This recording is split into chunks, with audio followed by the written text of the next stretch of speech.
Hey guys, welcome to Did You Get That on Film? On this podcast, we deep dive into horror movies, and so it is full of explicit content as well as spoilers. Please be advised. Now, let's get to the show.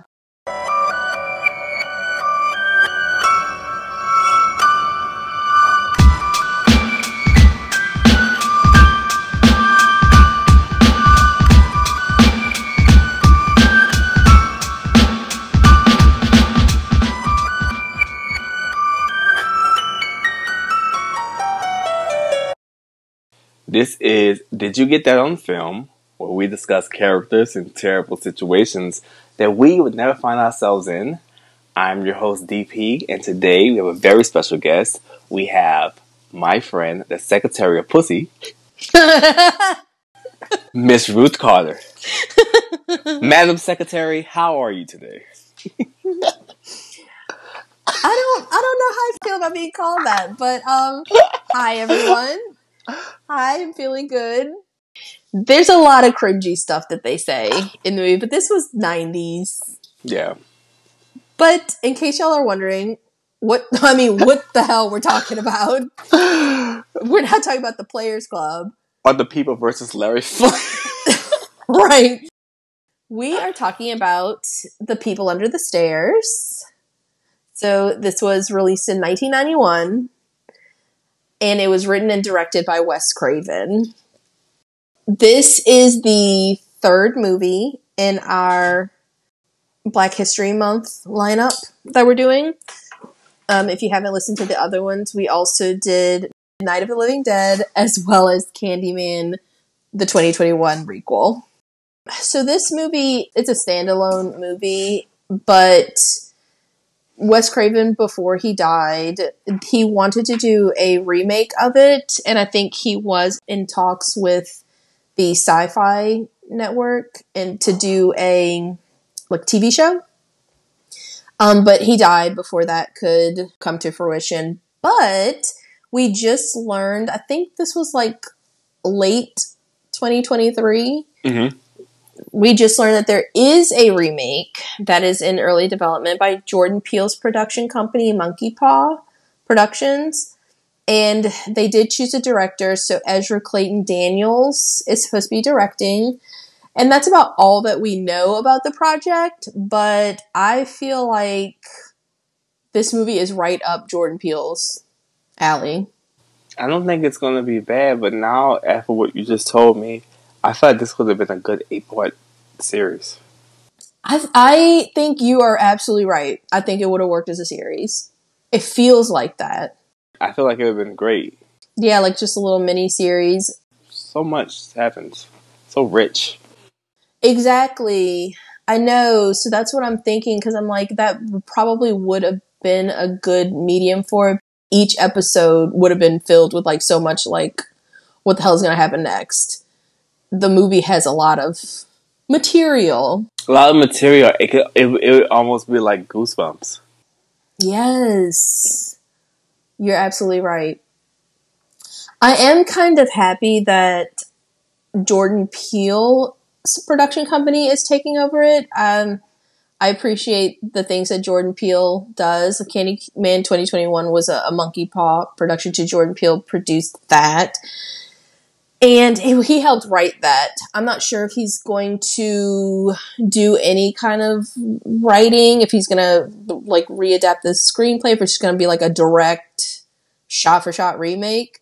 But I am eager to see how they handle the movie with a bigger budget.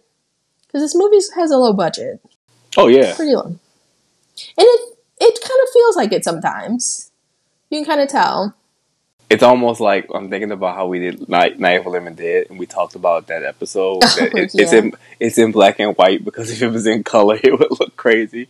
Yeah, kind of like that. Because they'd be like, "Damn, is that a piece of ham covered in chocolate or what?" So y'all be here eating chocolate covered ham. Exactly. But yes, so I am happy that it's going to be getting a bigger budget. I know that. So we posted about this on our social media, the remake that was happening, and people have mixed feelings, which is fair because remakes are tough. I think it's rare when there's a good one, you know, because you're always going to compare it to the original. I feel like it could be good. I feel like it could be a good story with a bigger budget. But then part of me is thinking some stuff is really stellar for the time, and it should stay there in that time. You know what I mean? No, yeah. I don't think we've done too many remakes. I'm just not a fan of them in general because I like the sequels, you know? I just feel like we should leave requels in 2023. I hope the new wave is original content and sequels. Just pick up where we left off. Yeah, like, if you have the balls, just keep all that fucking Nightmare on Elm Street lore. Just pack it all in there. Straight up. But yeah, I'm just wondering if The People Under the Stairs is one of those movies that should be left in the 90s. I think that it's a little campy, which Wes Craven movies can be. And I'm wondering if that'll translate well in 2024. I just don't think that the audience today is smart enough that they don't deserve a movie like this. I just am at my wit's end with having to even look at any kind of think piece where people are aggressively missing the point. Right, being intentionally obtuse. Yeah. So, yeah. No, I know what you mean. Yeah, no, I think that if a movie like this came out now, I think that it would get that woke stamp. Yeah. Which is it's just that makes my blood boil. I'm exhausted from it after Candyman 2021. Yeah. And then I'm exhausted from it. So I don't think that we deserve it. And Wes isn't here. No.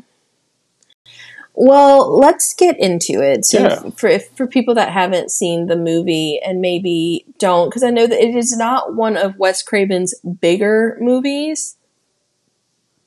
It's not one of his more, I guess, immediately popular. If people are thinking Wes Craven, they typically will think of, a lot of it's depending on when you were born, your age, but a lot of people can call out Scream, A Nightmare on Elm Street, Hills Have Eyes, that kind of stuff. But this one is a little bit more of a cult classic, I feel like. So for people that haven't watched it, you can follow along with us. But I definitely recommend watching it because I do think that it has a message. Message. Exactly. So let's get into it. The movie opens up with our protagonist. So this is Poindexter Williams, aka Fool, and he's getting a tarot card reading from his sister Ruby. And through this tarot card reading, through their conversation, we learn that it is Fool's 13th birthday, and he's just about to start 7th grade. Just a little boy. So Ruby, his sister, is actually the person who gave Fool his nickname, and she reveals that she got that nickname from the tarot card, the Fool. And she says that it's not fool as in stupid, but the fool as in he just lacks knowledge because he's just starting out in the world. A little while later, we get a scene of Fool. He's sitting in his apartment. He's reading. The apartment is very slummy, and that's the point. That's the point of the movie. I'm not trying to shit on them, but the apartment is in rough shape. It's a few of them in this apartment. It seems like Fool, and it looks like a couple of other kids. They kind of sleep in the living room area. There is their mom. She is ill. She's bedridden. And she is in a room, and she's talking to Ruby about their landlords, the Robisons. Fool is trying to eavesdrop on their conversation because their mom is just I really wasn't expecting them to do this. I can't believe this is happening. She's very distressed. But they close the door because they don't feel like Fool is old enough for this information. They're trying to really shield him, which they do a lot. because at the end of the day, he is a little boy. In the apartment as well is a man named Leroy. And this is a young Ving Rhames. This was like one of his first roles. And I love Ving Rhames. So I was like, very cool. But he introduces himself as Ruby's friend. And he explains to Fool that his mom is crying and she's distressed because they're being evicted. Not just being evicted, but like they need to be out the next day by midnight. Like straight up, they're about to be on the street. So Fool is like, why would that happen? And Leroy explains, I mean, one of the most aggressive rental agreements I've ever heard of. Apparently they are 3 days late on their rental payment. And in the fine print of their lease, it says that they need to pay triple the rent or they need to leave. And obviously they don't have triple the rent because they didn't have the initial rent to begin with. And I was like, as somebody who never pays their rent before the 5th, just On principle. Right. I was like, damn, 3 days and triple? Insane. But that's just showing you how greedy and cutthroat the Robinsons are. Leroy further explains that the landlords, they really don't give a fuck about Fool's mom because he's like, well, she's sick. Don't they know that? Don't they know Ruby has babies? And he's like, they don't care about any of you. Really, they don't want you here at all because they want to tear down the building and y'all, the Williams, are the last people in it. So they want you out anyway. Fool is obviously extremely distressed, as any kid would be, and he has no way to help. But Leroy says that he knows a way that Fool can earn some money if he's game, and we'll learn more about that later. So next we cut to the Robinsons' house, and they are very bizarre people. It's what appears to be this married couple. They're in this a really huge house. In this movie, we never get the Robinsons' first names. Other people just kind of call them man, woman, the landlords, things like that. Son of a bitch, bitch. They call themselves mommy and daddy, which I hate. But to keep things consistent in my notes, I keep referring to them as mommy and daddy, and it makes me sick. But we had to do it because they only call themselves that On purpose. It's bad weird. So, Daddy Robinson is really greedily eating this huge plate of food in front of the fireplace. It's something that he has shot and killed. And he's being served by their daughter, Alice, who is clearly very timid, afraid of them. So Mommy Robinson is talking to him, and she's just kind of talking about the Williamsons. And she's like, once they evict this last family in the Lenox Avenue building, they'll be able to build a condominium, and they'll be able to get quote unquote clean people in there. Which I don't like that. But she's really excited about all the money that they're going to make. And so she's like, when the fuck are they going to get out of there? And so he's like, well, tomorrow by midnight, they'll be gone. So Alice asks her mom, well, like, what happens to the people after you evict them from their homes? And Mommy's basically like, bitch, this is an A and B conversation, so see your way out of it. They're like really not nice to Alice, and they don't want her to say shit. Like, I'm surprised she even had the courage to ask them this question. But we come back to Fool. It's next morning. In the daylight, we get a really, really good look at the building that Fool is living in. And when I say it's run down, I mean it is run down. It looks dilapidated. Well, basically it is. They're the last family in this building. Clearly, the Robinsons are not keeping up with the building. on purpose. They're not going to put any money into this building. They're trying to tear it down anyway. When I say it's run down, it's almost like the Williams family. It's almost like equivalent to them like being squatters, because the whole building is like essentially empty of like actual residents. But when Fool walks in, so there's a ton of loiterers outside. The hallways are full of drug addicted people. There's people in the hallways actively doing drugs that Fool has to like manipulate his way through. There's like stray dogs fighting over, I don't know if it's like a rat corpse in the hallways, but Fool has to run through all of this to get to his apartment. Inside his apartment, it's not much better. So the walls are crumbling. The windows are broken. There's no paint on the walls. It's a really poor situation. And I think when Ruby was like cooking, I think I saw her using a match to kind of like light like a hot plate or something. Like I don't even know if they have like actual gas in here. So they're in dire straits. When he gets there, Leroy is there. And this is where we learn about this opportunity that Leroy has for Fool. Essentially, he wants to commit a robbery because that's what Leroy does. Leroy robs people.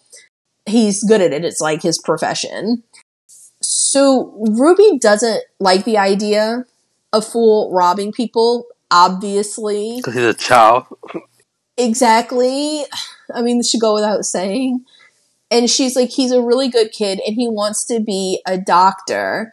And Leroy essentially laughs in her face. And I didn't think that was fair. But he's giving her a reality check, but a really harsh one, because he calls out, I mean, in front of Fool, in front of everybody, he's like, girl, you're turning tricks on the strip. Okay? You can't even afford to pay your rent, which is why you're in the situation that you're in right now. So how the fuck are you going to afford to send him to medical school? Think about it. Is this her boyfriend? I believe it is her boyfriend, yes. Girl. That's rough. Yeah. And so Fool is like, well, either way, it's wrong. Now, this is where Leroy goes off the rails. Because Fool's not wrong. It is wrong to steal. But Leroy callously tells Fool that his mom is sick because she has cancer. That could easily be treated, but they're just too fucking poor to do anything about it. They could cut the cancer out like that, but they just don't have the money. Now, Ruby and her mother had been shielding Fool from this information. Fool did not know that his mom has cancer. I guess he just thinks that she has a prolonged cold or something. But Leroy is also getting kind of rough with Fool and Ruby. And so he's like grabbing them and stuff. And so he calls Fool a punk and he tells him that these people deserve to be robbed because they don't care about the families in their neighborhood. And so they're like, well, who the fuck are the people? And we learn that Leroy, which he should have started with this because maybe they would have felt a little bit differently. We learn that he is going to rob their landlords, the Robinsons. You robbing a landlord to give them back their money? No, I don't think that he wants to give them back their money. I think, first of all, Leroy has no skin in the game with this apartment shit. He's not living here. So Leroy is doing it, and he does a lot of things for his own selfish reasons. He's not perfect, but I think that the point of it all is that they'll be able to move out of the ghetto if they rob this landlord. Because the landlord has apparently a collection of some very, very rare gold coins. And they know this because Leroy robbed a liquor store the night before. And that liquor store just so happened to be owned by the same people that own Fool's apartment building. Apparently they own this apartment building and half of the apartment buildings in the ghetto. And now Leroy has their address. Ruby warns Leroy to leave the landlords alone because she's heard some really bad things about him. But the opportunity to get some gold is just, I mean, it's too good for Leroy to ignore. I would ignore it. I guess we're saying that with hindsight because we know how fucking crazy these people are. But Leroy is a robber. I mean, that's like what he does. Why didn't this little boy involved in it? I don't know why he needs Fool. He doesn't need Fool. And we're going to find that out later because they could have made 1,000,001 plans that didn't involve Fool. But I guess he's like, if you want any of the money, you have to do some of the work. He's like, I'm not about to steal all these gold coins and then like give them to you. So Fool ends up accepting because he doesn't want, so Leroy's like, your family's going to be eating beans on the street by later tonight if you don't do this. If Fool's not trying to see his family eating beans on the street. But they gonna cook them. I guess they're just gonna like fucking pry these cans open and eat them cold. And I was like, how are they gonna afford beans? Boy. You know, like no shade. Eating? Yeah, they got to have food? Stop. So it's like the situation that they're in is like very dire. So he also goes and sits with his mom, and she is also kind of telling him, you know, she has no idea what's going on, but she is dying. She's in pretty bad shape. And so she's telling Fool that he needs to look after the family because he's the man of the house now, even though he's just a little boy. So this is a lot of pressure on him as a 13-year-old. So he accepts this robbery job because he feels like he has to do something. Now we cut back to the Robinsons' house and we get a scene between Alice and her mother.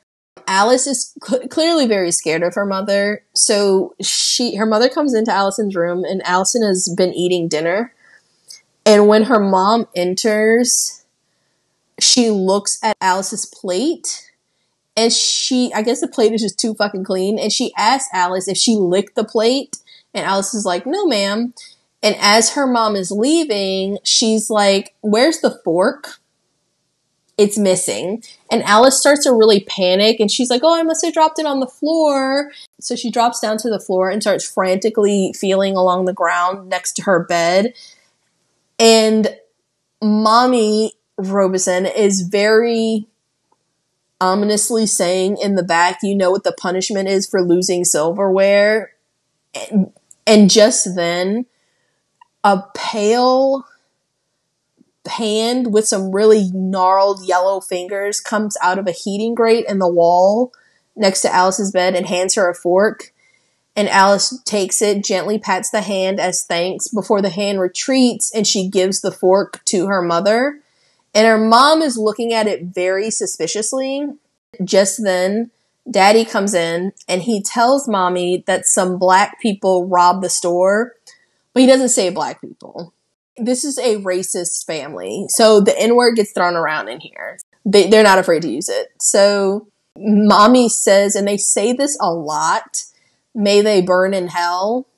And he is just saying, very weird. He's like, I'm very tense from this. Very, very tense from this. So I guess he needs to like take this out on someone. So Mommy tells him that Alice has been bad because she says that she's been feeding that thing between the walls again. And she just says, remember not to bruise her face, and leaves the room as Daddy begins taking off his belt to beat Alice. He then tells her that bad girls burn in hell. And as he's going to beat her, you can hear this crazy wailing coming from inside their walls, which is really strange because thus far we have no idea like what the hell is going on. Did you ever get the vibe? Molestation. Yes. Pedophilia. Yes, it's not so apparent in this moment, but he has a moment later, and we're gonna get there. I don't know, something about it feels weird with his punishment to Alice. We don't necessarily see it, so we don't know exactly what he does to Alice, but we just kind of assume that he beats her because he takes his belt off, and mommy was like, well, just don't like mark her face or whatever. But something about it feels weird. Like, did you get that vibe? Because he was like, I'm so tense. He's like, I'm very, very tense from this. And that's like weird. That's sexual. Right. And so it's like, that's weird that you would choose to take that out on a child. Like, that's not the only thing giving this vibe, but I guess it's like, I don't know, if you don't catch it early on, it does, I don't know, it's something that comes up later. I feel weird about this man the whole movie. He makes me very, very uncomfortable. Very uncomfortable. Yeah. So we cut to Fool, Leroy, and Leroy's friend / robbing partner, Spencer. And they're driving around and they're casing the Robeson's house. And they are sending Fool up to approach the house, pretending to be a Boy Scout. He has a Boy Scout uniform that they've given him because, remember, they're like expert robbers. They have a lot of disguises. But they want him to essentially get a closer look at the house, and then they really want him to gain access to the house to see if they have an alarm system. So he's going around the house, and he's knocking, trying to see if anyone's home. And when mommy comes out, he tries to sell her some cookies. She doesn't want him there. So she's like, no. Well, he's colored. Right. And she is clearly very uncomfortable with this colored child being so close to her property. So he's like, okay, well, if you don't want to buy any fucking cookies, can I at least use your bathroom? And she's like, hell no. And honestly, truly, and respectfully, I don't blame her. No, you can't come in my house and use my bathroom. No, I'm sorry. But she's saying this for different reasons. Other than she just, like, it's not just that she doesn't want a stranger in her house. She doesn't want this black child in her house. She's breaking her neck getting back inside. And she's telling him, run along, get the fuck out of here. But Fool notices that they have this, like, wire grating type bar system with padlocks on the outsides, covering all their back windows, and he relays all of that information to Leroy and Spencer. But Spencer really wants to know if the house has an alarm. But because Fool couldn't get in to see, Spencer wants to go back because he's like, I don't want to risk doing this job if, for some reason, they have an alarm that's going to call the police on us. So he has his own disguise, and he pretends to be a municipal worker with the gas company. And I was like, why didn't you just fucking do that in the first place? Which immediately negates the whole scene with Fool. Right. I don't really understand why they sent Fool in the first place, because you know these people don't like black people. So why would she let this black boy in her house? And so we didn't mention Spencer is white. So Leroy and Fool are black. Spencer is white. But now you sent Fool to try to get in. He couldn't get in. And now all of a sudden there's a gas worker too. It's too much. I feel like she would be like, no, this is mad suspicious. You didn't think this through, Spencer. No, you didn't think this through, Leroy. Neither one of them thought it through. And Fool is just fucking along for the ride. So he's like, well, I'm going to tell her that there's an emergency. There's a suspected leak in the area. So he gets to the house. He knocks. I mean, he has like credentials. He has like a master checklist of meter numbers. The outfit is very convincing. So he gets there and he's like, well, I need to check your meter because there's a gas leak. And she tells him that he passed it on the way up the drive. He tells her he has to check the one inside the house, which also is very suspicious because there's no fucking meter in the house. And she tells him that. She's like, I'm absolutely sure there's no meter in here. And he's like, well, you probably aren't even aware of it, but it's on my list and I have to check it. So she asks him for ID, which he does provide. And he says that he does have the right to come in, even if he has to call the police. She notices when he's handing her the idea. He has on a skull ring that I suppose she believes if he was a real municipal worker, he wouldn't have a ring like this on. Well, yeah. She's immediately suspicious of it, if she wasn't already. And so she deduces that this guy is not really from the gas company. This is fake. Which I was like, that's kind of bold of her to assume because of the steps that she takes moving forward. But she does ultimately let him into the house. Now, outside, Leroy and Fool see Mommy pulling out of the driveway not long after, but no Spencer. And so they're pretty sure that nobody else is in the house. So Leroy becomes convinced that Spencer is just inside greedily taking all the coins for himself and cutting them out. Which I was like, I don't know if that's what my mind would immediately assume. You're not a thief. Right. I guess no honor amongst thieves. Correct. Well, this makes him decide that they are going in too. Which is silly. It's silly. What are you talking about? You sound absolutely silly. What's even sillier is they take their big fucking robber van that they use in all of their robberies, apparently, and they pull up in their driveway. They park in their driveway. Why the fuck did you do that? Because you're a stupid man. This was a stupid decision. So he parks in their driveway, so it's immediately apparent for anybody that's passing the house, including the Robesons when they come back, including the police, that this van is here and it's not supposed to be there. It's like mad suspicious. But whatever. Leroy just ends up just straight using a crowbar to break into the house. So they break into one door, and then they have to get through another door, which is really hard to open. And then they get to a steel door. And this house is like Fort Knox. And I feel like... At that point, I'm just like... Yeah, like maybe let me turn around. Something about this feels weird.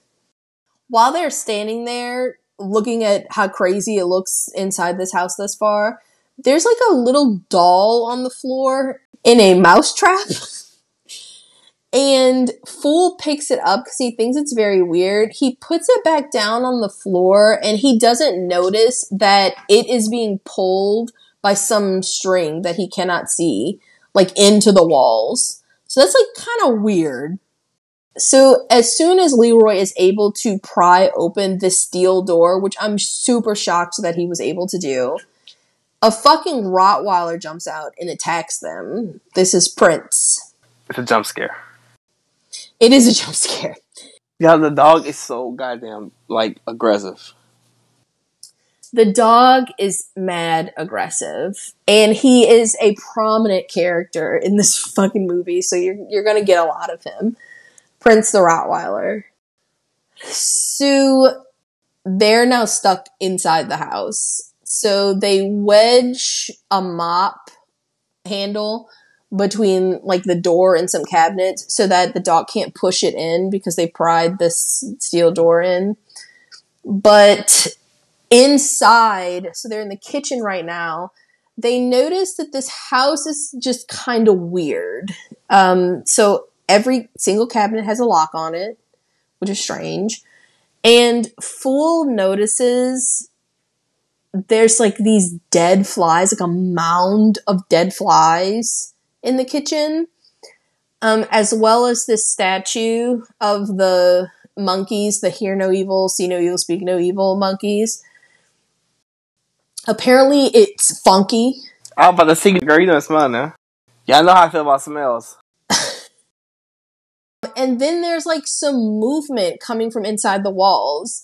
Now Leroy gets a kick out of this and assumes that like, oh, it's nice to see that rich people have rats too. But I'm not so sure it is rats. I just can't be the one that stink. I know. I was like, I can only imagine what the fuck this house smells like because they look like they stink. And they're not even like the main cause of the funk in this house. So I just know it just has to smell like fucking a salami sandwich in a dumpster in this fucking house. Smell like old ass patty meat. You remember? Stop. Because potted meat on its own is fucking blah. So, when they hear some movement coming from upstairs, Leroy's convinced that it's Spencer, and he's really eager to go find him. Fool is very, very hesitant to venture any further into the house, and he definitely doesn't want to go upstairs. So Leroy just puts him like on lookout duty.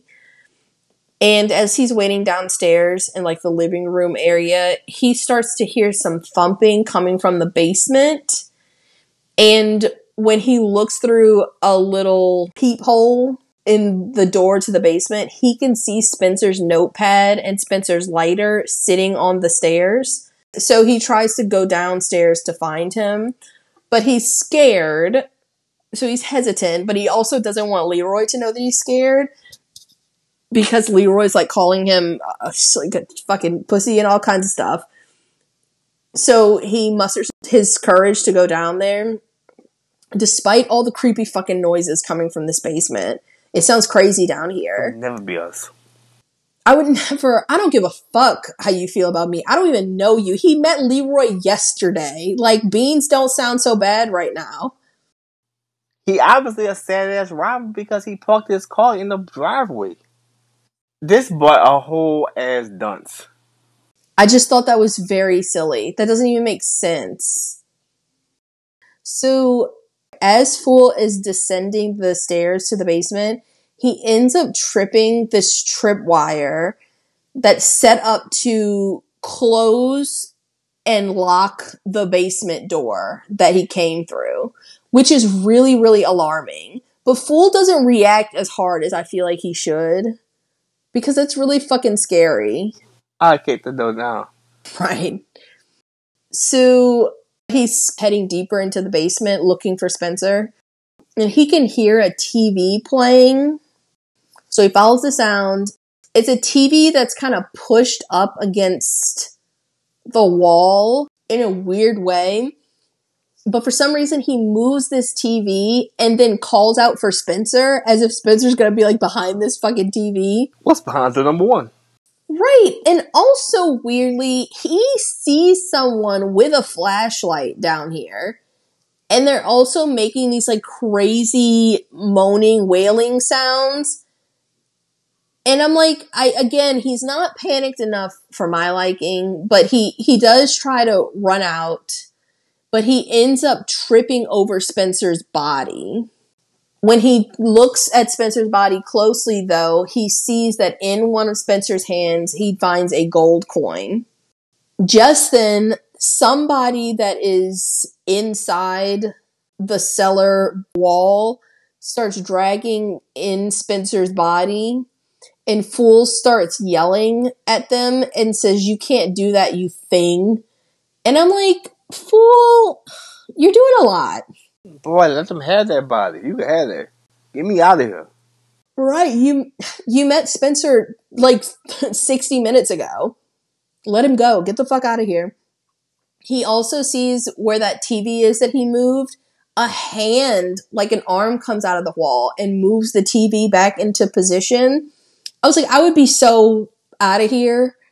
But while he's trying to pull Spencer's body away from this thing, he notices that Spencer's hand, the one that the thing was like pulling into the wall, it looks like it's been chewed on. Just then, somebody jumps out of the darkness, loudly wailing, and jumps on Fool's back. He's able to break away, and he runs upstairs, and he's banging on that basement door, and Alice ends up opening it for him, just as he's being caught by this person that's chasing him up the stairs. He is able to wiggle free, and then he goes back into the house, and when he does, he can hear that the Robinsons have just arrived home. And he looks out the window, and he can see them and the Rottweiler, and they're inspecting this fucking van that is in their fucking driveway, because of course they are. So now they know somebody is in their house. Right. So Fool runs upstairs to get Leroy. They have this darkly comical little exchange, and Fool tells him that not only is Spencer dead, but the Robinsons are back and they're at the van. So they book it back to where they came in to the house, but the Robinsons are obviously already there. So they can see immediately that somebody pried open their doors, right? Because he just used a crowbar to get into this house. This boy is so sly. You sure he a professional robber? That's what he said. People say a lot of stuff. He did a really poor job. I mean, just there, he's left a mess in his wake. Well, y'all both went in the house, though. Everybody in the house. Who watching to make sure that y'all can leave when the people come back? This was terrible. Terrible. They were never going to be able to leave when the Robinsons came back because they parked in the driveway, like pulled all the way up to the back of the house. So the Robinsons blocked them in when they came home anyway. You always had a bad fucking plan. There's no way out now. Fucking stupid. So they run to the front door. But in this very strange Home Alone turn of events, the doorknob to the front door is like electrified and it fucks up Fool's hand. So then Leroy tries to break through one of the windows using his crowbar, but he can't. These windows must be made of like some bulletproof glass or something. But as they are trying all of this, we see the Robinsons who are having some trouble getting back into the house. So they end up just breaking a corner of the door so they can send Prince in to go kill the intruders.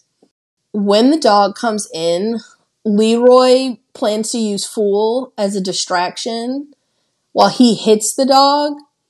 But the dog comes in and for some reason unknown doesn't attack Fool. But instead, he starts to attack Leroy and latches onto his hand. So now Fool has to think quick on his toes. So he ends up dragging all of them to the front door so that when he gets there, he can touch the doorknob, electrocuting himself, Leroy, but also the dog who's attached to Leroy's hand. So he does that and the dog is subdued. While all of this is happening, this entire time, Daddy has been working on breaking in that back door, which they just have kind of wedged closed with a mop handle. And he gets in and he loads this big ass fucking handgun. While he's talking to Mommy, we hear him say something along the lines of, the people under the stairs got the so-called gas man. So the other guy must be upstairs. So Leroy and Fool have now run upstairs and they're trying to break out windows upstairs as well, but they won't budge. So Leroy ends up finding a closet to hide in. But when Fool tries to get into the closet, he's like, not enough space, find your own place to hide. And just like pushes him out. A little boy that you dragged into this. Yeah. And I thought that was pretty fucked up. Just then, the Robinsons' house is very high tech because they have these control panels where they're able to flip switches and totally lock down the house. Like all the doors slam and lock, bolt, like just bedroom doors, house doors, everything. The lights go out, and these metal shutters drop over the windows. So it is impossible to get out at this point. So now Fool is pretty stuck out because now he couldn't find a hiding spot even if he wanted to because all the doors are bolted closed. Now Daddy has made it to the second floor and Fool is just kind of crouching in a corner. She's in a bad situation. But in the closet where Leroy is hiding, all of a sudden, an older boy pops out of the wall and grabs him. And this boy we'll learn later is Roach. And this is the same boy that tried to grab Fool in the basement. This scares Leroy pretty badly, which understandable. He jumps out of the closet and is immediately caught by Daddy. And he's shot dead. But before he dies, he does yell out, "Run, fool." I couldn't believe he did that. Okay. I was like, well, I guess that's... It wasn't. He did... He didn't. No, because first of all, look, you think Fool needs to be told to run if somebody's getting shot? Touche. I hate Leroy. I'm so glad he's out of this movie. So, yeah, I mean, I guess you can look at it a couple of ways. I was like, well, at least he cared enough about Fool to try to tell him to run. But also, it's a good thing that Fool's name wasn't like fucking Gary or something, because Daddy just assumes that Leroy is calling him a fool and not that there's a little boy in the house named Fool. Because once they shoot Leroy dead, they assume that they have gotten all the robbers and the house is empty. So they're celebrating over Leroy's body, and they have this ominous line. So Daddy's like, "Did you hear what he called me?" And she's like, "Yeah, he called you a fool, but he's the fool." And so they're cheering. The only good fool is a dead fool. And I was like, that's really ominous. And I was like, Fool is probably like, fuck. Then they decide that they need to go upstairs to check for any mess that's been left behind by Leroy in case he like bled on the floor or something. And Fool is pretty frantic because, again, there's nowhere for him to go. But just then he notices a doll in the middle of the hallway, just like the one that he saw downstairs when he first got there. And the doll ends up getting pulled by a string into one of the heating vents. So he decides to follow the doll and climb inside the heating vent to escape Daddy.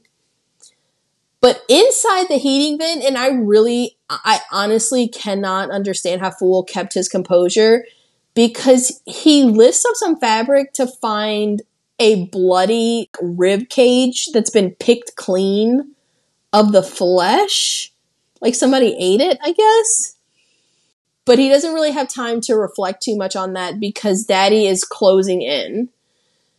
So it's just then that he sees Alice with her doll drawing him down a smaller corridor and leading him through yet another vent into another part of the house. So he follows because he doesn't really have very much of a choice at this point. He makes it into that corridor just in time because Daddy ends up sticking his arm through the vent that he'd just come through, and he starts shooting wildly at who he believes is Roach, telling him to get back into the cellar because we'll learn this a little later. Roach escaped the cellar and he now moves around within the walls, and Mommy and Daddy can't stand that. So once Fool and Alice meet, she is obviously scared, nervous, and he thinks... She's never seen a color. Yeah, he assumes that she's just like never seen a black kid, but really she's never seen like anybody else before. She reveals like she's never in her entire life been outside of this house. Fool's like, I don't know what y'all have going on in here, but I'm getting out of this fucking house. That's y'all business. Exactly. So that's when she tells Fool about the people in the cellar. She says that Mommy and Daddy spent a long time trying to find the perfect boy child, but everyone they found turned out bad, essentially because they broke the see no evil, hear no evil, speak no evil rules of the house. So when that happened, Daddy would end up cutting off any of the offending parts. So, for instance, with Roach, which we'll learn a little bit later, he, quote unquote, spoke evil by trying to call out for help. So Daddy ended up cutting out his tongue and then locking him in the cellar. So she reasons that because the people in the cellar, they get a flashlight and some kind of food, so she supposes they're happy in their own way. And Fool is like, shut up. That's so stupid. Yeah, he's like, sure, whatever you say. So they're just kidnapping little boys. They're kidnapping little boys. A lot of them, too. The boys are, I guess, growing up in the cellar because they're varying ages now. Some of them are pretty old, but I guess they were taking them when they were pretty young. So I think they just have had them in here for years. So Fool asks, why haven't they put her in the cellar? And she's like, have you not been listening to a single fucking thing I've been saying? Duh. I don't see or hear or speak any fucking evil. So just then, we hear Roach start wailing very loudly. His wails really echo through the house. And Alice reveals that it drives Daddy crazy that Roach escaped the cellar because he can't find him within the walls. So that's when that's when we cut to Daddy. Wait, I'm not ready for this part. He pops out in a fucking studded leather gimp suit. They into some freaky stuff. He's in the full suit, total face covered and everything. For what reason? I don't know. I was like, am I missing something? I don't know where the gimp suit comes in. So he also has a shotgun, and he's searching for Roach. And he's running from room to room like a fucking psycho, just shooting at the walls where he thinks that Roach might be. And so Alice tells Fool that he needs to go inside the walls to hide. But Roach is doing a lot. He's cutting up in the walls. So Fool is like, I don't think so. He's like, I don't know him. I'm scared. So she's like, okay, bye. So she jumps in the wall. She's get the fuck out of here because she's like, I mean, I told you what to do. So Fool just ends up hiding in an old bathtub.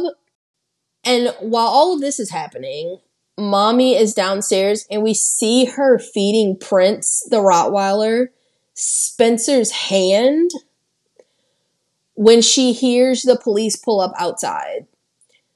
So they're coming to investigate Leroy's van in their driveway, which is the same one that was used when Leroy and Spencer robbed the liquor store last night, because apparently they're not good at robberies anywhere. They really got what they deserved. How does everybody know that this is the van that was used? Y'all didn't park down the street? What the hell is wrong with you? Just two bumbling fools. Mm-hmm. So when Mommy sees the police outside, she uses this intercom system to warn Daddy that the police are there. And when Fool hears this, he runs to a window and he starts banging and screaming for the police to help him. But we can see outside, I mean, this house is really, really, really soundproof because they cannot hear a thing out there. Now, Mommy and Daddy go outside and they're able to convince the police not to come into the house because they said that they saw the two men walking away when they got home. And the police are like, well, did you notice that they were working on your back door? And she's like, yeah, but nothing was taken. We already checked the house. Like, get the fuck out of here. And they're like, sounds good to me. And just kind of fuck off. That's not suspicious to them that they parked in their driveway. But I'm like, it's not suspicious to you that, like, what if these two are the fucking robbers? You don't even know that these people, like, are the homeowners. You're just assuming that because it's a guy and a lady and they're white, that they're the homeowners, therefore they can't be the ones that robbed the liquor store and this is like their van. You know what I mean? Exactly. No, I know 100% what you mean. That's why I was saying when we were talking about it before. It's just like in this movie, they just show you how, police prejudices, misconduct. misconduct in the sense of like, you're not doing your job. No. You're not putting your thinking cap on. Because it's like, this van is in the driveway. It's tucked nicely all the way in the driveway. Which is reason enough to be like, no, we need to be able to come in. Yeah, we need to check the house. The van is, it's not just that the van is all the way in the driveway. It was also involved in that robbery the night before. And now these doors to this house have been pried open with crowbars. Looks like it could be another robbery. Exactly. Like this looks like it could be a robbery in progress, but because you cannot believe that this white couple are the ones that are robbing people, right? Like you're like, oh, I'm just going to assume that you must be the homeowners because you live in this neighborhood and you're white and you like look upstanding. Like what if they were the fucking robbers? You know what I mean? Like if they're just like a fucking Bonnie and Clyde and then they just leave. But they do that a lot. Yes, they do. Cops are useless in this movie. Yeah. The police are like, oh, well, let's go check the neighborhood. So y'all just gonna be walking around the neighborhood looking for who? A black. 2 blacks. We're looking for 2 blacks. Well, I think mommy might have said, she was like, oh, I saw like a black guy and a white guy. And they were like walking down the street. But you're just taking her word for it. But it's at that point that mommy sees a Boy Scout uniform in the van. And she's like, ah, fuck. Another reason that Spencer and Leroy were fucking idiots. She's like, it wasn't just the 2 of them. There was a boy here earlier wearing this costume. The boy must be in the house with Alice.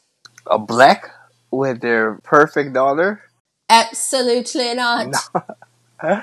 This comes up a lot in the movie. They're very, very weird with Alice's, I guess... purity? Yes. Yes. They just really don't want Fool around her. They have a lot of that, the purity thing. They also have a religious thing going. It's going to come up later where they pray. They do a lot of like, oh, may they burn in hell type stuff. She goes full Margaret White. No, yeah, that's an understatement. But yeah, it's just like a lot. They're very weird people, and everything that they do say is very hypocritical. But inside, Fool is fighting for his life, running from Prince. And as he's fighting him off, there's this funny little scene where he asks Prince, like, man, what are they feeding you? As Prince coughs up Spencer's ring. Fool is like, it can't be, right? Like, it cannot be. They're feeding this fucking dog human hands. They're not just killing people, they chopping them up and stuff. Exactly. I know he wanted to pee on himself. But he's brave. He's a brave little boy. He is brave. So he has no choice but to run back into the bathroom that he was hiding in before. Daddy follows him and ends up shooting a hole through the door with his shotgun. He is able to hit Daddy on the head with the toilet seat cover, which knocks him down for a minute, but realistically would have put him down for the count. He thought about it so quick, too. He's really quick on his feet. He is, and that's good because that's what's keeping him alive. Straight up. Because they're not trying to just, like, catch him. They're trying to kill him. In the worst way. But Daddy gets up, and just as he's about to get Fool, Roach ends up popping out through a hole behind the medicine cabinet and drags Fool into the wall. Now, we learned from Alice a little bit earlier, she just said it kind of offhand when she was telling Fool that he should climb inside the wall. Daddy does not go into the walls. He's too afraid because he just, I guess, doesn't know what he's going to find there. So he doesn't end up following them. But he does send Prince in, the Rottweiler, who chases them through the walls. Roach is able to outsmart the dog by throwing him one of Alice's dolls. And when the dog stops to catch it, he opens this trap door that sends the dog sliding all the way down through a cabinet in the kitchen. So mommy and daddy see the doll in the dog's mouth, and then they know for certain that Fool has gotten to Alice. Because upstairs, when Fool and Roach reach Alice's room and they're just kind of hiding in there, catching their breath, this is when Alice shows Fool that she actually makes these dolls. She has one on her bed right now of Leroy. And so he asks her about it. What are these dolls? And so she reveals that these dolls are robbers or municipal workers or salesmen, just anybody that comes to the house. Who's seen too much. Yeah, who's seen too much, heard too much. They just apparently kill people. It's a lot of dolls. Y'all, it's a basket. It's a whole basket full of dolls, yeah. These are very bad people. Yes. So this is also when Alice shows Fool Roach's missing tongue, because Fool's like, oh, well, he doesn't talk much, does he? And she's like, well, he fucking can't, okay? So thank you for bringing it up. Right, so, you know, you could be a little less rude. So she reveals that how we said earlier, when he was trying to call for help, Daddy just straight fucking cut it off. And so now all he can do is make these, like, wailing, moaning sounds. But Roach is super sweet, and we love him. So just then, Daddy kicks the door in, guns fucking blazing. Fool is able to struggle with him and hide under the bed, while Roach jumps back into the heating vent because he definitely doesn't want to get caught, right? Because this is going to be a very severe punishment, probably death. So Daddy just starts shooting at the heating vent. And it seems like Roach is able to get away. So then he goes to look for Fool under the bed. When Mommy comes in, it just slaps the shit out of Alice. Slaps her so fucking hard, and she's calling her a Judas, and she's just a real psycho. And so Daddy gets Fool, and he's like, well, what should I do with him? And Mommy is just like, oh, it's time for some real fucking deep fucking spring cleaning. We're gonna clean this house. And so everybody's like, I don't know what that means. I'm scared. So she sends Alice downstairs to clean up Leroy's blood because they shot him and he kind of just bled out on the floor. It's a huge pool of blood. And they made her wear a white dress. Well, yeah, she was wearing a white dress because her mom also makes her clothing. So that's a thing too. But Mommy really throws her into the blood. She's slipping and sliding all in it. And after she's done cleaning up blood in this white dress, Mommy's mad because she got blood on the dress. So she runs a tub of boiling hot water, just straight hot water, no cold. Tea kettle. Right. It's like steaming. And she throws Alice in it. And Alice is screaming from the pain. And she just starts scrubbing Alice raw. I was thinking, like, they caught her in the room with that boy. Do you think the white dress with the blood was like her purity being away? Yeah. Because she's like, it's hot. She's like, the fires of hell are hotter. Yeah, no, yeah, you're probably right. You've seen Mommy Dearest. You know the beginning of Mommy Dearest when she's scrubbing her. Yeah, and I feel like that had to have inspired Wes Craven for this scene because that's really what it's giving. It's very Mommy Dearest. A lot of things that this character does gives Mommy Dearest. Mommy Dearest, very Margaret White. Mm-hmm. So, while all of that is happening, Daddy drags Leroy's body along with Fool down to the basement. So, he ends up cutting up Leroy's body, and he's throwing the meat to these, what he calls the people under the stairs, but it's the kidnapped children that have been living under there. They turn them to cannibals. They turn them to cannibals. So he tells Fool that he keeps them really hungry, so they're able to just devour this man. But the craziest thing about it is he is also eating it. I just thought that was very, very insane. It's all on his mouth. There's blood all over his mouth, dripping down his chin. And also, it's very reminiscent. You remember in the beginning of the movie when he was eating that plate of food? Ew, I do. He had that same, like... Wait, was he eating an animal in the beginning? All we know was he was eating something they caught. Right, because he's eating it and he's like, oh, goddamn buckshot, because there's still shotgun pellets in the meat. What is the meat? Dante, I'm shook.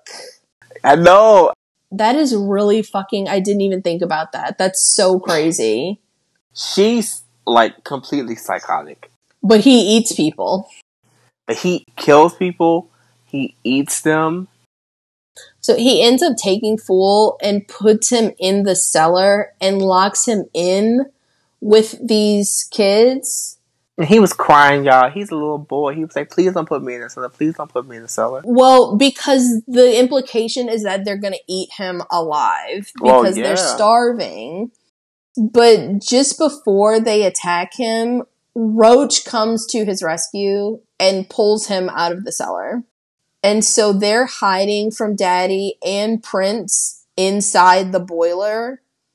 And this is when Fool notices that Roach actually did get shot earlier when he was trying to escape Alice's room. He got hit in the stomach.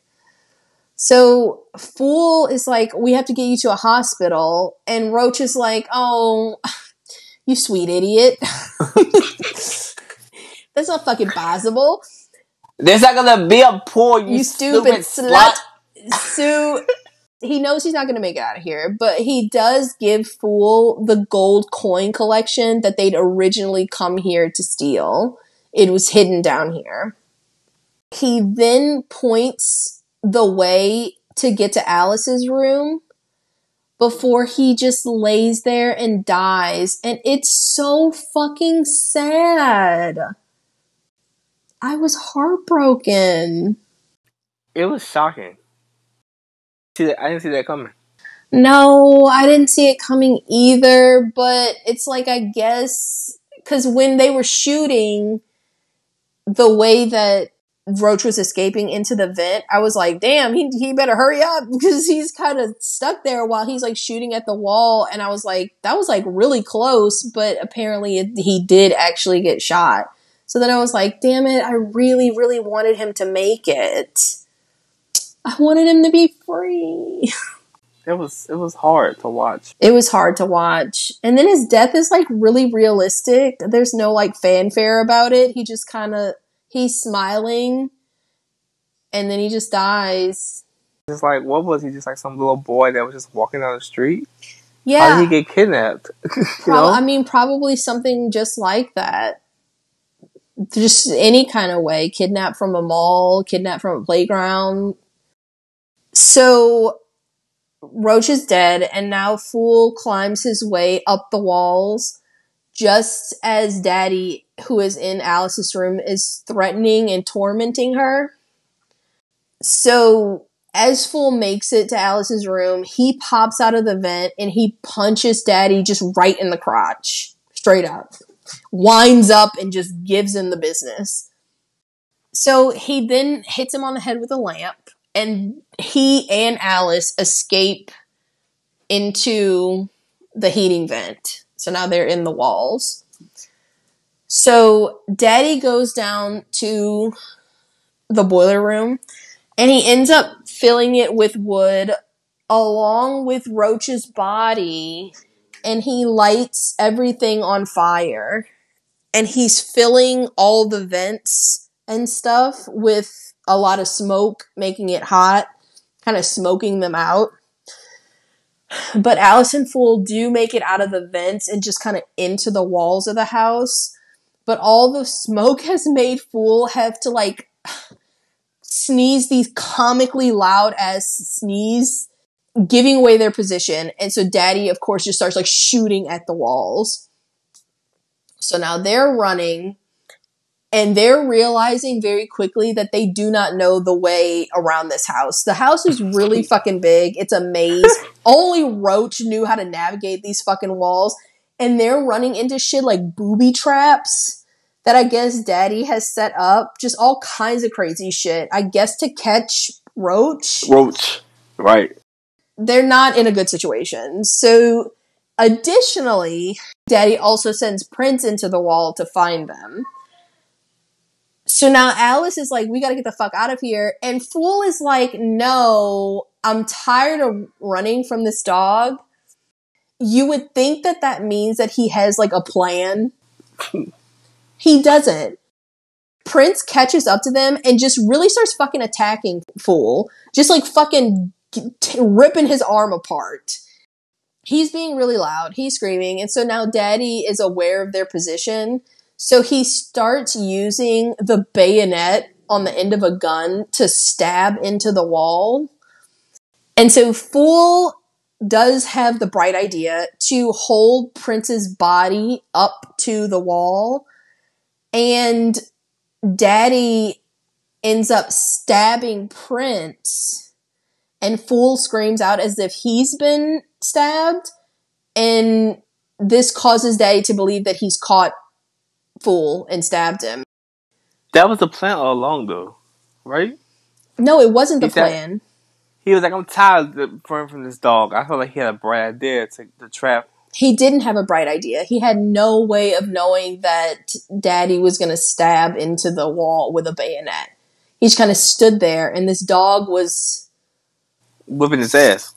Yeah, and Alice is trying to like pull the dog off, and she's useful.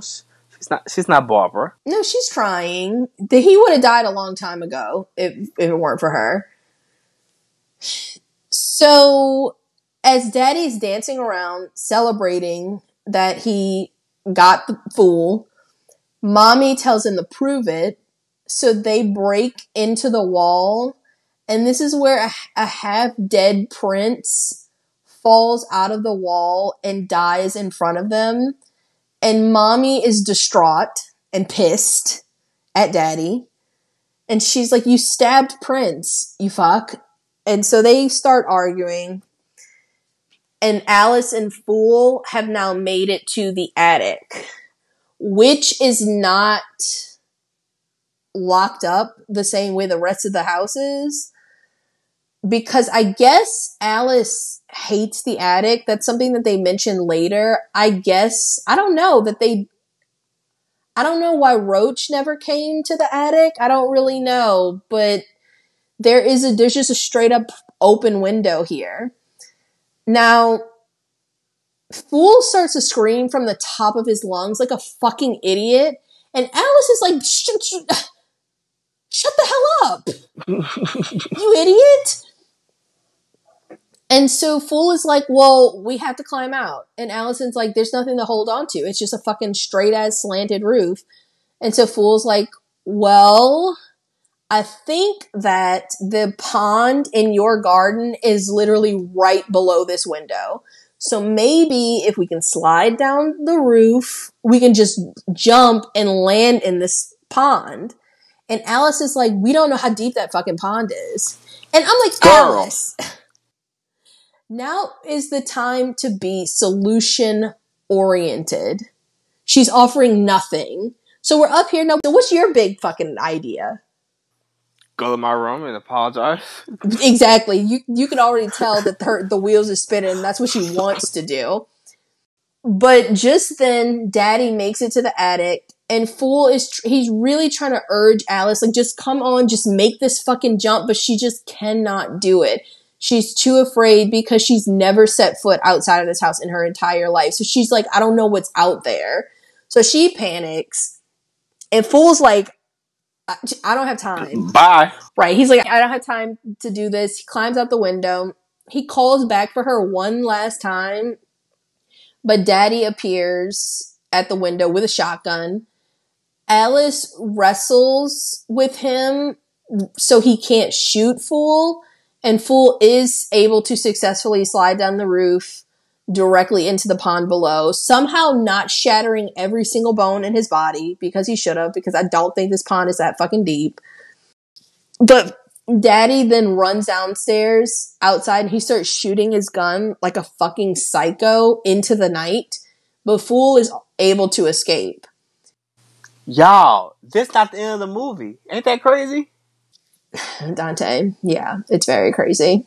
Y'all not gonna believe this. He goes back. Spoiler. He goes to exit the fucking house. Y'all, can we just pause for a minute and talk about how when I watched it, I was like, okay. I looked at the time, I was like, what's gonna happen? I thought it was gonna be like present day or something, like 5 years from now. That's why I thought it was gonna be. And they're living in a mansion and they're like, damn, remember that girl Alice? Yeah, like he saw like a newspaper article about her or something. I was like, wait, because I would never go back. I don't know what the hell I would do. I wouldn't go back into the house, but he promised Alice and kind of promised Roach that he would help her get her out of this house. So now he's left her. So they're going to do God knows what to her. So I get it that he feels guilty, but we'll get there. So Mommy ends up coming outside because Daddy's shooting into the night like a fucking idiot. And she's like, don't ever shoot your gun outside the house. She calls him a bad boy, and then she tells him to go get in his suit, his gimp suit. And I was like, why? Because she likes to look at him. I don't like that. So Fool makes it back at his apartment, and he's getting the coins appraised by his grandpa Booker, who reveals that they are worth a ton. And so Fool is like, do you think that I'll be able to afford my mom's operation? And their grandpa's like, not only will you be able to afford her operation, but you'll be able to pay your rent all the way until the year 2000. And I was like, this movie's so old. Right. So he tells Fool, just hold on to these coins until the morning. And then in the morning, I'm going to order an ambulance for your mom. And then we're going to go to a really good coin dealer together. And we're going to cash out these fucking gold coins. Grandpa also reveals to everyone's shock that the Robinsons are not husband and wife, but they're actually brother and sister. And Fool is like, ugh. Yow. Insanity. Incestuous. It's right. The way they've been behaving together is mad weird. They call each other mommy and daddy, okay, but Alice is also like my mom and dad. They present this way. So it's very bizarre. I think part of that is the cover so they look like a wholesome family so that it kind of keeps suspicion away. But it's also like, I know they sleep in the same bed. They do sleep in the same bed. They show that they only have one bed. And they drink milk with the dinner. So you know they're crazy. So Grandpa also tells them that their entire family has been crazy and corrupt for like as long as he can remember, like since he was a fucking child. He says essentially they used to own like a funeral home. And then they got into real estate. And when they found that they could make a lot of money buying cheap properties, like places in the ghetto, evicting people, like kicking them out of their homes, and then turning these cheap properties into more expensive properties, like essentially like gentrifying these areas, they found that they could make a lot of money. And so they just made more money and more money. The more greedy they got, the crazier they got. And it's just like implied that it's just like kind of a long line of incest and insanity. Fool decides that somebody has to do something to fucking stop these people because Grandpa says, we've heard a lot of rumors about them, but anytime anybody goes to the police about these people, they don't do anything because they just can't believe that this family is crazy. So Fool's like, okay, maybe I'm the one that has to do something about this. And I was like, Fool. Boy. And he's like, he made a promise to Alice. Okay, I get it. Because I think that Well, I don't know for sure, but I feel like Alice is in a lot of danger in this house, obviously. But I was like, I feel like maybe they would have killed her, maybe not. She didn't have anything to look forward to in her life, that's for fucking sure. But he decides to go back. He stops at a payphone and he calls the police to report a case of child abuse at the home. So the police do go to the house. They get to the house and we can hear them chatting and they're saying, oh, the call is bogus. These people don't even have kids, but they do have coffee and cookies. And so the Robinsons are really schmoozing them up. And this is so fucking frustrating because Child Protective Services is there too, just drinking this free ass coffee. So one cop ends up finding Alice's room, clearly a child's room. And the detective is like, I thought you said you didn't have any kids. They've been caught in a lie, right? Yes, they have. Well, mommy just tells them that Alice died a long time ago and they just didn't change the room. And then she like fake cries and the cops are like, oh my God, I can't believe we put you people through this. Let's get out of here. This must be such a sore subject for you. Sorry we even thought about doing our jobs. Let's get the fuck out of here. And it's so fucking frustrating because what the hell are you talking about? That's it. No investigation. You just, this person that has been reported as a child abuser who says that they do not have a child, who now you've proven have had a child that they didn't tell you about. Like, it isn't like they were like, oh, well, we did have a child before, but she died a long time ago. So this is like some sick joke or something. You were like, no, we don't have children. Well, once again, police misconduct. But it's not just the police either. It's Child Protective Services, which is also something that happens all the time. So as the cops leave, mommy and daddy just say, may they all burn in hell. Of course. I mean, they got nothing to say. Right. As everybody's gone and they're starting to like lock up the house and stuff, we can hear mommy saying that they left the back door open the whole time the police were there. And she was worried about if any of the kids from the basement were able to get out. And daddy says no, because he subdued them with horse tranquilizers. And then we see them go upstairs and go off to bed. They went to bed in the same room, everybody. Yes, it is a single room. Just then we see Fool sneaking out of one of their kitchen cabinets. So he, knowing that the police weren't going to do their fucking jobs, takes it upon himself to, he snuck back into the house, he hid, and now that they're going to bed, he's sneaking out to save Alice. So he arms himself with a fireplace poker and then goes looking for her. As he's sneaking up the stairs, he hears daddy saying that the next day he's going to go looking in the ghetto for Fool so he can kill him. And then he hears them both start saying their prayers before they go to sleep, which is very hypocritical. So Fool is quietly sneaking to catch them by surprise.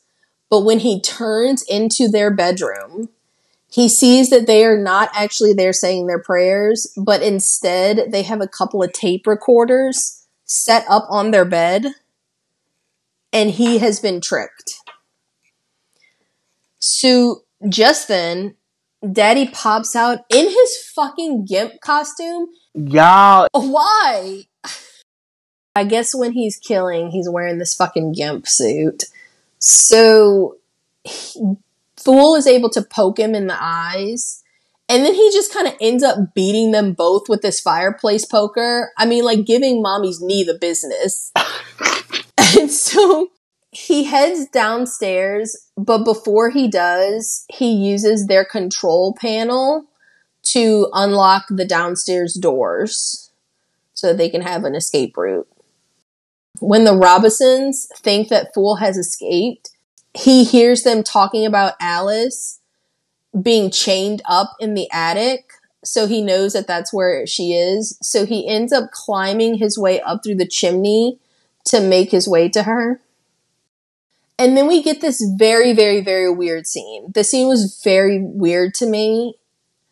In the attic, she is chained with her arms above her head, and it's like a cuff that's nailed into the fireplace. Daddy comes into the attic, still in his gimp suit, to check on her. And as she's asking him to please unchain her, he starts doing this low, growly moaning sound while he's touching his crotch.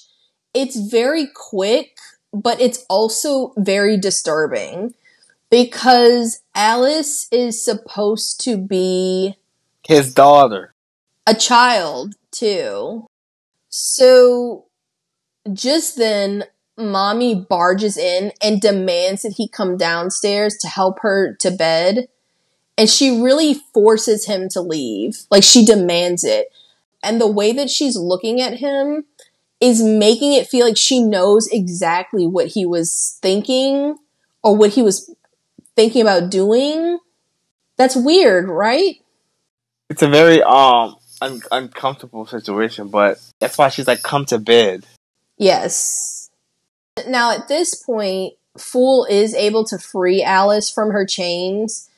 And it's at this point that Fool informs Alice that the Robinsons are not her real parents, which apparently she did not know.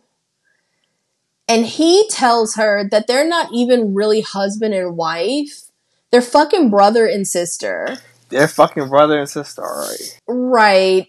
And they stole her just like they stole Roach when she was younger, just like him and all the other boys. They're just a bunch of rotten baby snatchers. And Alice is like, I guess, really shocked to hear this information. It's a lot of information to receive.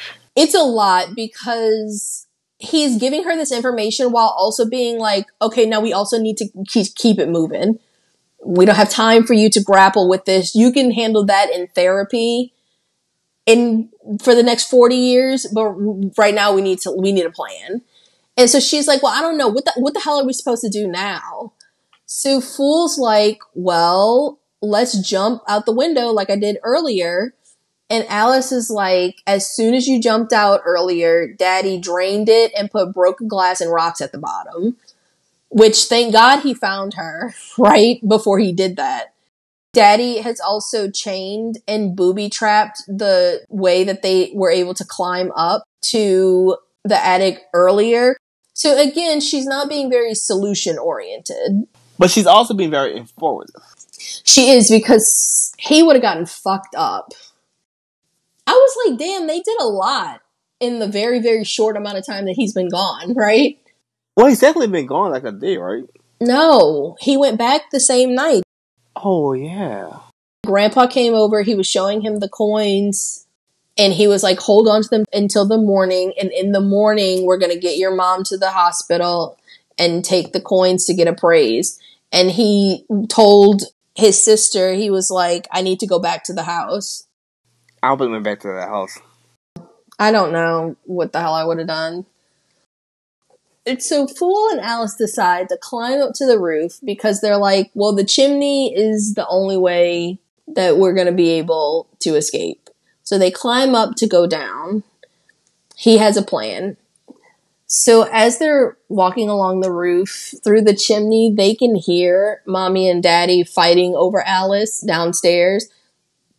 And Daddy is saying she should have just let him kill her because she's a whore and she had sex with Fool all night long, which is insane.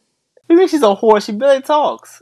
It was very crazy. So Mommy's saying she's not, and she's telling him to stay away from her. And she ends up slapping Daddy across the face. And so he ends up choking her. And so they're in a real fight right now. But just then, they can see some debris falling into their bedroom chimney. And so they're like, what the fuck is that? And so Daddy decides in a rational move that he's just going to shoot up the chimney with his shotgun. And so Fool pretends to be hit. So Daddy climbs in more to see if he can see Fool. And so when he sees his head, Fool drops a heavy-ass brick down the chimney onto Daddy's head. And he ends up writhing on the floor just in pain. It's very Kevin McAllister. No, it's exactly like that. The camera angles and everything. We don't know that John didn't watch this movie too, like he did with A Nightmare on Elm Street. And he was like, that's so good. Let me take notes. Because, wait, y'all, check it out, though. This movie came out in 91, and Home Alone 2 came out in 92, and that's when they had that scene where he drops the big-ass thing on his bed. Mm-hmm. He must have been like, oh, yeah, this is some good shit. He was like, what's got a new movie coming out? Let me just go ahead and check that out. Let me take my notepad. Like Big Red and bring it on. Stop with the camcorder. He's moving there like, what happened? Right. So, just then, they decide that they're going to jump down the chimney and just slide down, just as Mommy is grabbing the shotgun to shoot up in the chimney, and they end up landing on top of her. And this is such a comical fucking Scooby-Doo ass fight that ensues. The way the camera's moving, the frame rate, it's just a lot. Fool, they're like having a slap fight, and Fool ends up taking two of his fingers and like shoving them up her nose, and she's trying to choke him. It's all so fucking laughable. But I guess she does drop the gun, which ends up sliding all the way down to the cellar. So Fool and Alice, they keep sliding down the chimney until they get to the living room chimney opening.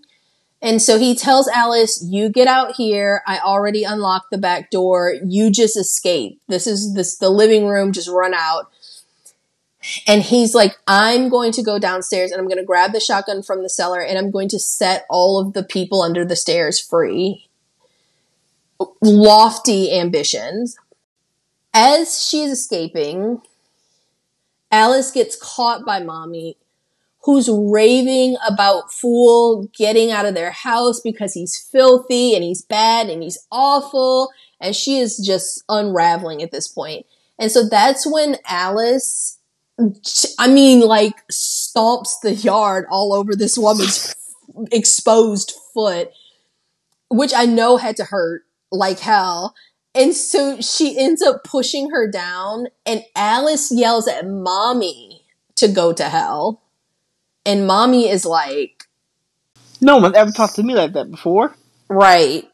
Well, she's distraught at this point because she's like, well, Alice has been turned against me. So Alice does try to now escape through the back door, but they've since locked it and she cannot get out. And so because Mommy is so distraught when Daddy comes down, at this point she tells him that now Alice can burn in hell too. So she's giving Daddy permission to kill her. So Alice is definitely in danger. So he goes to look for her in the kitchen, but they can't find her because she's hiding in the vent above the stove. When Daddy goes to check the basement, because of all of the commotion the people under the stairs are making, he opens the door and Fool is standing there with the shotgun locked and loaded. But for some fucking reason, he does not shoot him. Movie got a movie. I was just like, Fool, what are you thinking right now? I mean, I get it. Like, sometimes it's not easy to just, like, kill somebody. But if anybody needed to be killed, like, in this moment, it's kill or be killed. No, it's killed or be eaten alive. But he doesn't shoot him. So Daddy ends up pulling a lever that turns the stairs into a ramp. and Fool falls down, and Daddy is able to wrestle the shotgun from him. So just as Daddy is about to shoot him, there's a knock on the door. So Mommy says, hold it, it might be the police.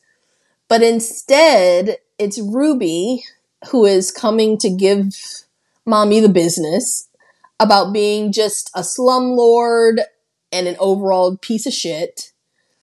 Mommy ends up slamming the door in her face, and she tells Daddy to finish shooting Fool, but he ends up getting blinded by the people under the stairs pointing all of their flashlights in his eyes so that Fool can escape.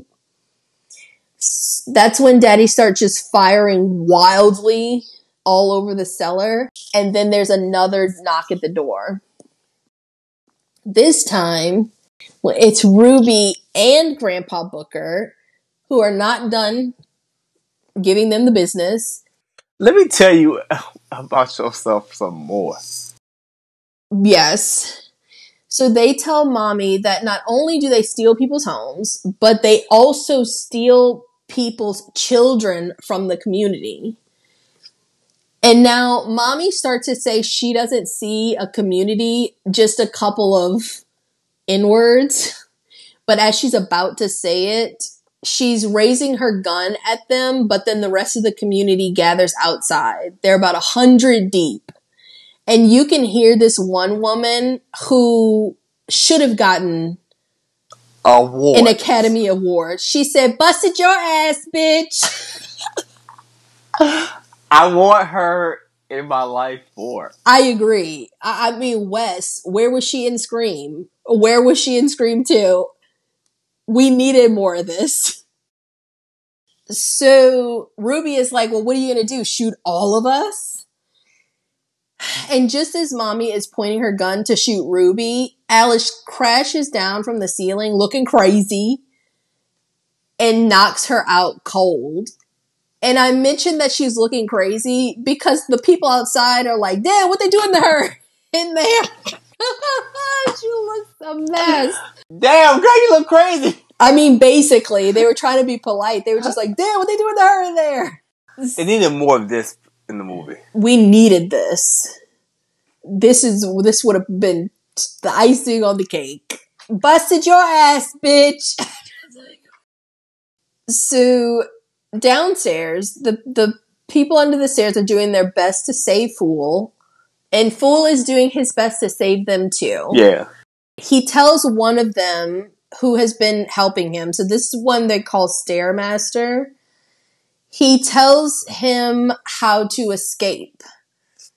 So that's when Stairmaster shows Fool the vault where the Robinsons keep their very, very, very hefty fortune. Like, it's a Scrooge McDuck-sized pile of money down there. It's so much money. Yeah, it's like money, it's like gold coins, it's just stuff just like strewn about.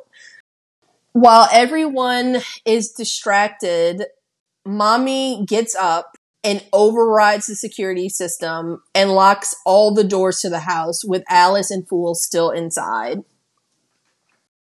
So Alice goes to find her, and she tells Alice she wouldn't let her get away that easy.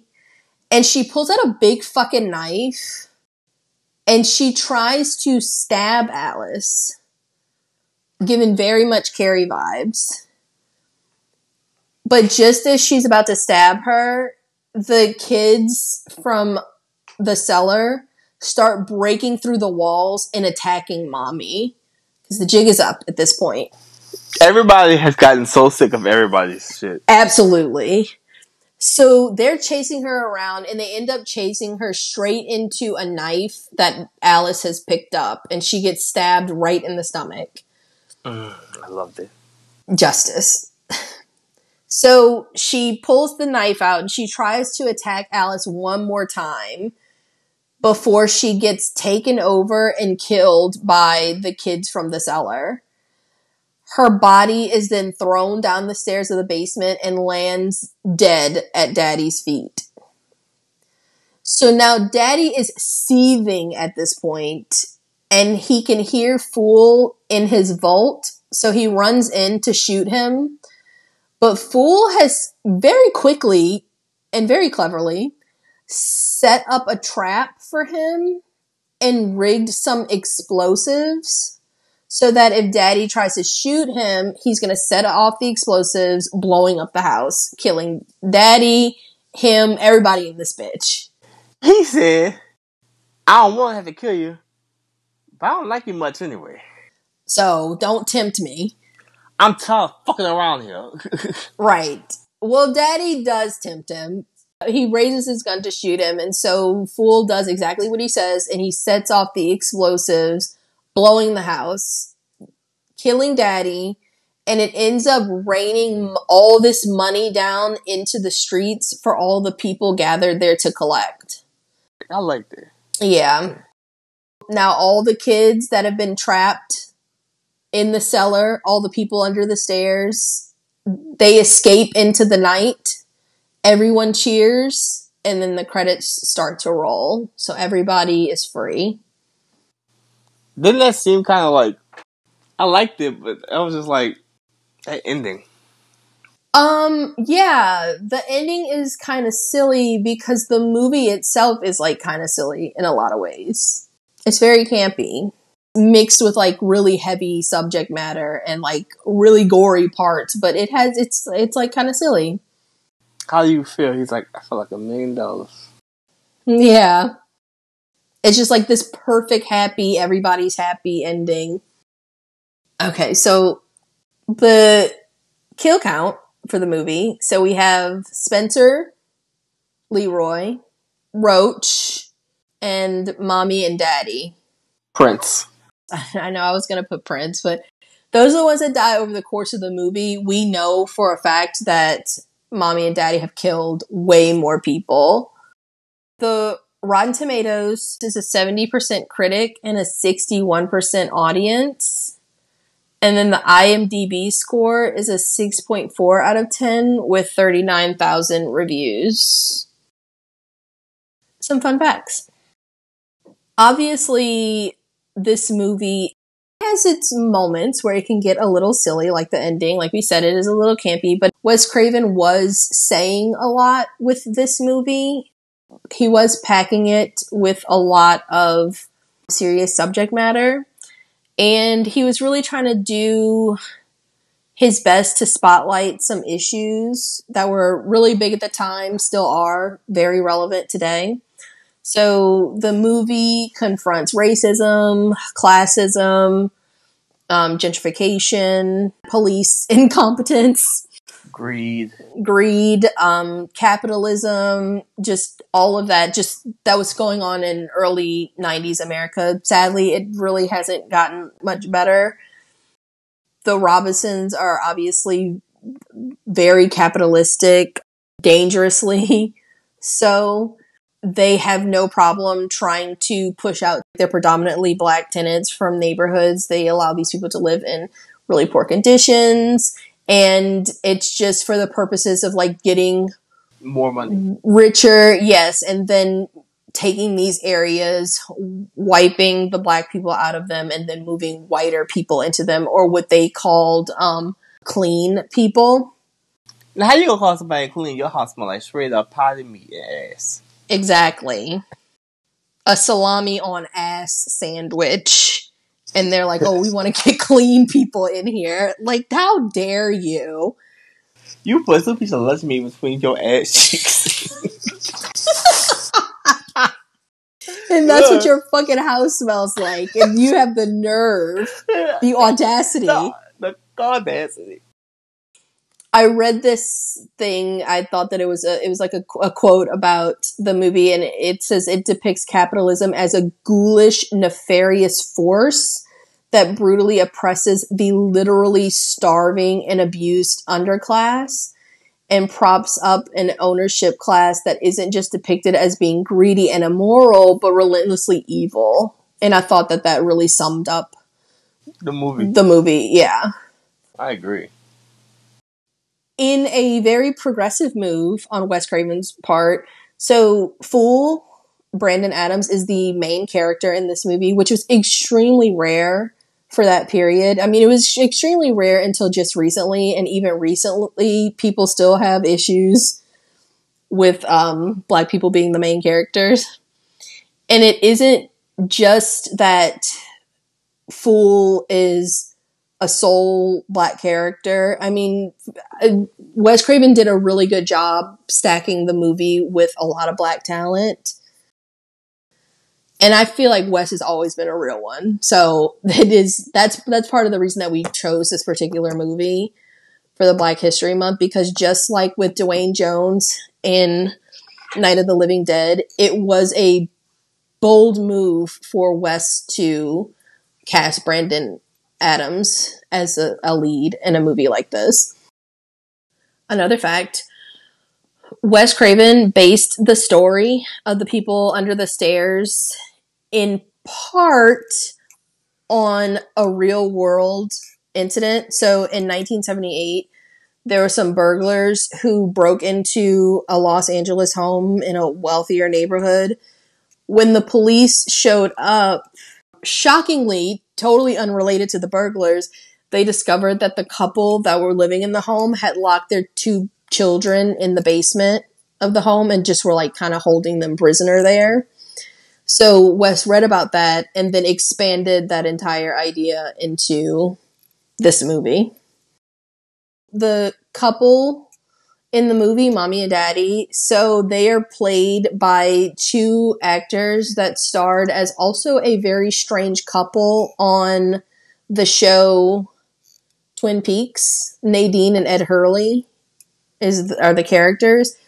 And their chemistry and like how fucking weird they were on that show led Wes Craven to cast them as Mommy and Daddy Robeson, because he was like, y'all are just fucking weird enough to work. Like, I got a role for y'all. But they did a good job. I mean, you do have to give it to them because they're weird as fuck. They do a really good job in the movie of making you like despise them and also be like revolted by them. Especially Daddy. When he was eating that body, because that's a scene, we didn't talk about it a ton, but that scene is pretty graphic. And poor little fool is just like, he's chained up just looking. I know. And even though he was a terrible, terrible person and worthless, he did know Leroy. Right. But so the Robesons are overtly modeled after Ronald and Nancy Reagan. And I thought that this was very weird. Ronald Reagan actually called Nancy Reagan Mommy. That was his pet name for her. Isn't that insane? I lived so long not knowing that. Me too. I'm sorry. I didn't mean to bring it to you like this. But yeah, he would call her that. Just think about that. But it was so obvious at the time when the movie came out that the couple were modeled after Ronald and Nancy Reagan that critics actually commented on it. So I was like, that's really awkward for Nancy and Ronald Reagan. It was Reaganomics. It was yuppies. It was... Right. The movie is overall, it is like a horror movie, but it is like more than that. And it's kind of just like a take on the greed of that era. So like the late 80s, early 90s. Pairs well with American Psycho. Yeah. I had just this one last thing. So when I was reading about it, I actually saw somebody that was writing a thesis. I don't know if it was like necessarily about this movie, but I think maybe just like about this time period. But they actually had this little excerpt from their PhD paper that kind of summed up a lot of the imagery from the movie. So they said the house was an outwardly impressive, ornate mansion, but on the inside, it's actually rotting and full of spaces where vulnerable people become invisible. They were comparing that to Reagan's America, just like in a microcosm. The dad even calls the mother mommy, just like Reagan's very famous, very creepy term of affection for Nancy Reagan. They were comparing the speak no evil, see no evil, hear no evil rules of the house. They said that represented Reagan's just kind of utter erasure of the underclass. who are only admitted to the house in a role of like service workers or menial labor workers. The couple hoarded gold, and the people at the bottom under the stairs were forced into cannibalism. So they compared that to the working class fighting amongst themselves to survive. And they were saying that that just kind of served as a metaphor for Reaganomics, inequality, and the explosion of the income gap. And then they compared the money raining down at the end of the movie after that explosion. They said that that represented a literal version of the trickle-down economy. But in this instance, the poor people actually do get their share of the wealth at the end. I thought that was a cool way for them to like break down all the themes that were used in the movie. But yeah, that's what I have for fun facts. So what do you say? Is it a hit or a miss? Hit or miss. It's hard. I feel like it used to be easy when we used to do it. But ever since you start giving things misses like it was no longer married. Like, I know, I'm sorry. I just found that because somebody made a good point. We were talking about how we just do straight hit or miss. Like we don't do a rating system that I think a lot of other people do. When they do podcasts, like rated like a 1 through 5 or something like that, we're just a hit or a miss. And so I just feel like I can still like a movie. I'll still watch a movie. But if I have to like, if you put a gun to my head and you're like, should Congress put this in like the time capsule that people will open in 3,000 years and look back at us as the nation and be like, this was their art, this was their culture, I'd have to be like, no, I don't think Wild Wild West deserves to be in there, even though I love it. You know what I mean? So it's like, I've been trying to be more critical. well, okay, I feel like this movie, for what it is, I thought I'm always saying hit. I think this is a hit movie. Okay. But I think a hit or miss is like, should people see it or skip it? I'm like, you should see it. It has so much to offer you in the sense of it has a great story and it's funny and it's gross, but it also makes you like, think. Yeah. So I like this. Okay. That's fair. That's a good assessment of the movie. I don't know. This is very tough because I feel like the movie has a lot of issues. There's a lot of things that I don't like about the movie. But I do think that it is very much in Wes Craven's style. At least the style that he was moving towards until he made Scream, which got him back to being like a little scary again. Because he is good at scary stuff, but he is also not afraid to get campy, So, I don't know. It's like I have to appreciate it for what it is, because it is a 90s movie that had a really, really tiny budget. I guess I'm going to give it a hit, with a caveat that, it is not a perfect movie, but I do think that it is one that people need to see. Is it because the movie should have ended when he got out the house? Well, no, because then that wouldn't have been a complete movie, because that would have been him being a coward. And then he had to go back to the house. He had to save her. That would have been crazy if he didn't. But the movie did kind of drag a little bit after that. It did feel like it kind of dragged. I don't know if it dragged before that and they could have sped up to the ending, or if the ending kind of drags. But it's not just that. I mean, it's a few things. It's like, I don't like the dialogue. I don't think that Wes Craven did a good job writing the dialogue. I felt like it was very akin to like blaxploitation movies, where it's like the stuff that they were saying, like the fucking Ving Rhames when he was like the Secretary of Pussy. Yeah, I thought that was crazy. Just kind of some like it just, when they were talking about Spencer being dead, and it's like that's like a really heavy thing. Like this child just saw this like dead guy whose hand's being eaten, and they're just like it's like a comical like banter between them, but it's like comical banter, but make it ethnic. And so I just felt like they did that a lot. I want comedy, but Negro. Right. And this is the thing, it's like I don't want to sound like I'm shitting on Wes Craven in any way because I'm not, but the dialogue didn't seem very believable sometimes as far as like the way that the black people were speaking. I was just kind of rolling my eyes. I feel that way about Vampire in Brooklyn. See, that's the thing. I'm not, the point of this was to not shit on Wes Craven because it's the fact that Wes Craven made these movies at all that it's like, we really appreciate that because, Wes Craven's not afraid to cast black people, make a black ass movie. You know what I mean? Because Vampire in Brooklyn is a black ass movie.